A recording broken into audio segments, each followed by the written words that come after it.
Right, so the Green New Deal set out by Jeremy Corbyn has gone, as has the Green New Strategy that Starmer and co brought in. The £28 billion per year commitment to combat climate change out of the window now too, reduced to just an aspiration. No wonder protesters ambushed Keith at a launch event of his fifth mission on smashing the class ceiling and improving people's prospects, determined to hold him to his pledge and not let him get away with yet another U-turn. I'll speak to you later about it, he said, as they were taken away by the heavies. Naturally, he did no such thing. He did have time to sneer at the end. If only they'd listened to my last pledge about green energy by 2030, that'd deliver what they want. But that predicates on people trusting you, Keith, and more plainly aren't. They're not stupid.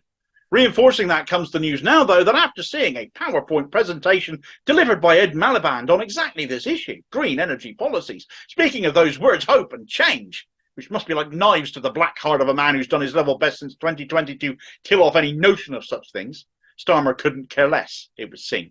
He told Miliband that he wasn't interested in hope and change. He was more interested in creating sustainable new jobs to replace jobs that were being lost in older sectors, before adding to the shock of the people in his cabinet in the room that he wasn't interested in tree huggers. In fact, he hated tree huggers.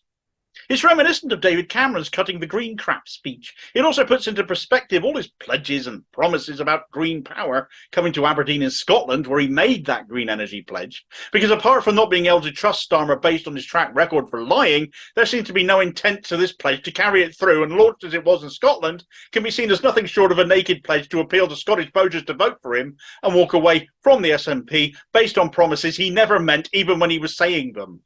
He doesn't care about going green. His quip about oil and gas remaining in the mix into the 2050s says more about appealing to the big money involved in those industries, not reversing the favourable terms they get through doing business here. And you can never rule out party donations factoring in somewhere along the line either.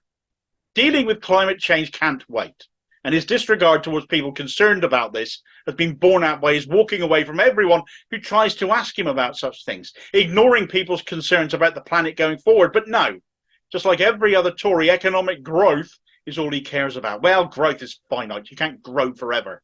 The world can burn because he can't see a profit in it for the country, but more importantly, himself. This quip, this quote, came from a source behind closed doors. It gives an insight to Starmer's attitude when out of the public eye. That this has been reported by the Tory-centric Times of all places is also interesting, because you kind of get the feel the media machine is falling in to protect Starmer right now. They've been shielding him like mad after they crucified Corbyn, but perhaps the Murdoch vote isn't yet assured for Team Keith, despite all the writing in the scum newspaper that he's been doing.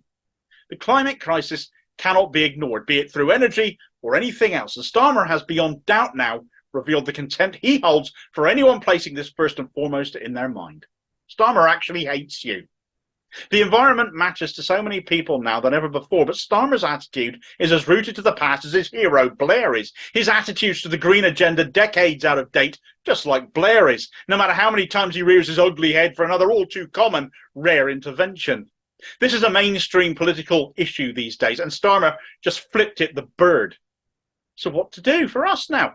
Well, not vote Labour for a start. It's another Tory party now. People are going to become more and more ridiculous the longer they deny that. So another vehicle to swing behind to promote and lead on green issues is required. I left Labour for the Green Party. You'd figure they'd be best placed to take on the challenge of this green agenda. If the environment is key to where your vote goes, as it is for more and more people, then that's the party you want to be backing. And you'd figure it's because it's what the Greens are best known for, saving the planet, that I'd say this. But let's put some meat on the bones to what I'm saying here. What would the Greens do instead on green energy and strategy? What's their vision?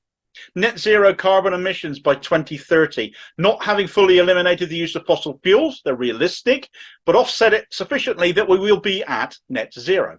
Part of that will be through the use of reducing energy consumption. How do we do that?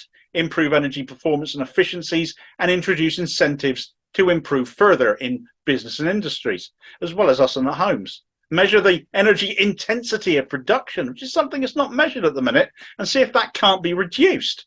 Targets at the last election were a 40% decrease by 2030 based on energy consumption figures from 2012, and by 60% by 2050. Reaching net zero by 2030 will be achieved by carbon capture, and that's not just in the form of planting trees, those cursed tree huggers that we are, but also through technological means, investing in the research and development of new means of doing that.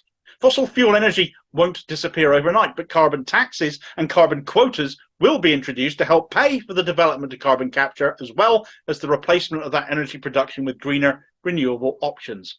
Watchdogs will also get their powers reassessed and new powers granted to them to oversee all of this meaningfully, along with the more intensive renewables coming into play.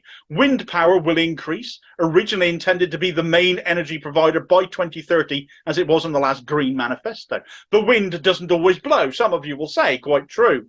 So other renewables will be developed as well, ones that are not invested in nearly enough now, notably tidal stream and wave power, because the tide always comes and goes after all. Along with that, more hydropower, solar power, and also biomass power, helping to make energy from our waste, will be invested in as well. Who will provide this energy? The energy companies will be renationalised. We will provide it ourselves to ourselves without the need to pay shareholders and without the need to overcharge. Where's all the money coming from? Carbon taxes, as I've already mentioned. Fossil fuel subsidies will go as well. The public purse will play its part too. Borrowing to invest, and given wealth redistribution is also green policy, those with the broadest shoulders who avoid too much taxation now won't hear anymore, and that'll allow for room to spend. Transformative ideas for change. This is only a hand-picked selection of points on their green energy agenda. There's an awful lot more because the Greens detail every single little thing on their website. Or do you need a little man with a beard shouting for the many, not the few, for you to get excited and enthused at this point? Because as much as I love and respect JC, all of this has to be about more than him now. We've got to move beyond that. We can't be living rent-free in his head anymore. It has to be about all of us coming together and demanding better. And on this, the most important issue of our age, Keir Starmer couldn't care less. And for those that do care about it, he hates you. Is voting for him to get the Tories out going to save the planet, therefore? I don't think so. He hates tree huggers, then he hates me. What about you? Thanks for watching. Please do like, share and subscribe to the channel if you've appreciated this video. Stick around and watch another if you care to. Hundreds to choose from, such as this recommendation here, where I give you a few more reasons to back the Greens, terrifying the establishment as they are, and not without good reason, with leaders like Keith around. And I'll hopefully catch you on the next vid. Cheers, folks.